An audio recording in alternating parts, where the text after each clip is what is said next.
Now, there is a very dark side of ufology. Extremely dark and extremely disturbing. Now, I've been in the role of International Director of MUFON for 3 years, and I've spent the last 3 years in what I call observation mode. Not making waves, not trying to upset too many folks, just observing.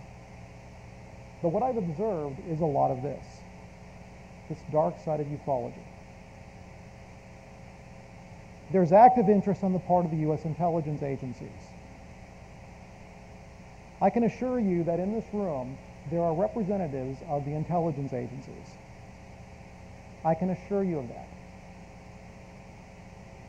It's interesting because here in Vegas, they have a computer hacker conference called DEF CON.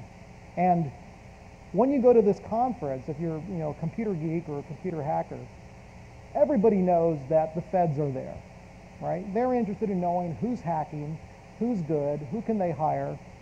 And so one of the games that these hackers play is called Tag the Fed. Figure out who the Fed is and put a sign on their back that says, here's the Fed, kick me. Now, we're not going to do this here because we don't know who in this room may be a representative of the intelligence agency, but I am very sure that somebody here is. They have an active interest in what we do. Why? A lot of folks say, well, why would the government be interested in what you do? Well, think about it just from MUFON's perspective. We have a website that when you see something flying around your neighborhood, you take a photo of it and you upload it to our website. It's worldwide within 5 minutes. Who do you think's monitoring that website? Well, if you happen to take a picture of the latest stealth fighter that nobody else has seen, there are folks on the other side of the world, namely in Russia and China, who would be very interested in looking at that photograph. So there is an intelligence and a national security perspective to trying to maintain or control what MUFON does in our role. Now you're probably thinking, well, that's not very likely. It did happen. It happened earlier this year. There was a gentleman that was in, I won't disclose where, but he was on a lake, on a boat. He took a picture of the strange object flying over. He posted it to MUFON's website. It turns out that the investigator that we put on it also worked for an aerospace company and immediately identified it as a top secret, exotic new secret weapons project. And it's still up on MUFON's website. Now that in itself tells me that there's active interest on the part of the intelligence agencies.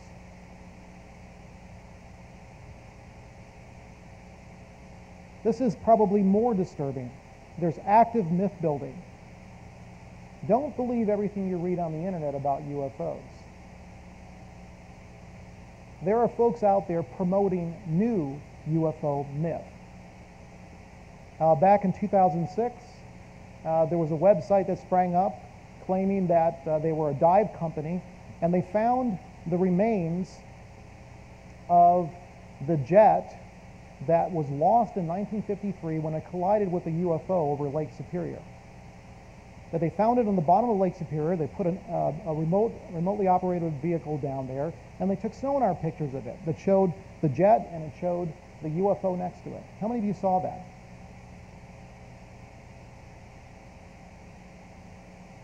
Complete fabrication. Why would somebody do that? What is the motivation for doing that? There was no money motive for doing that. So somebody out there is actively creating UFO myth. How about the infamous California drones? Have you seen those photos? Do you believe those to be real? I don't.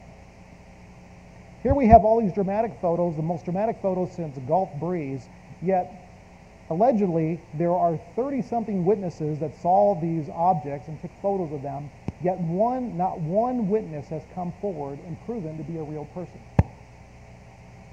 Makes no sense. Somebody is actively promoting UFO myth. There's active disinformation going on.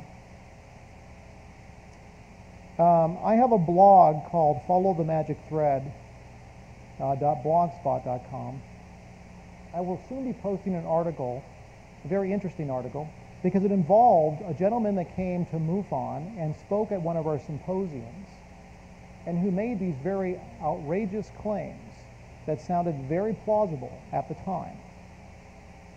But once I started looking into this gentleman's background, I found some very interesting and disturbing things. Disinformation. Now, if you don't know what disinformation is, it's basically planting information out there that's not true to try to influence something, whether it's to influence the community or it's to influence our enemies. Who doesn't know? I mean, who knows? But the bottom line is, disinformation travels far and wide quickly. I like to say that disinformation is like garlic. It goes a long way. How many of you saw the UFOs, those very clear videos of UFOs that supposedly flew over Haiti? Remember those that were going around the net? Okay.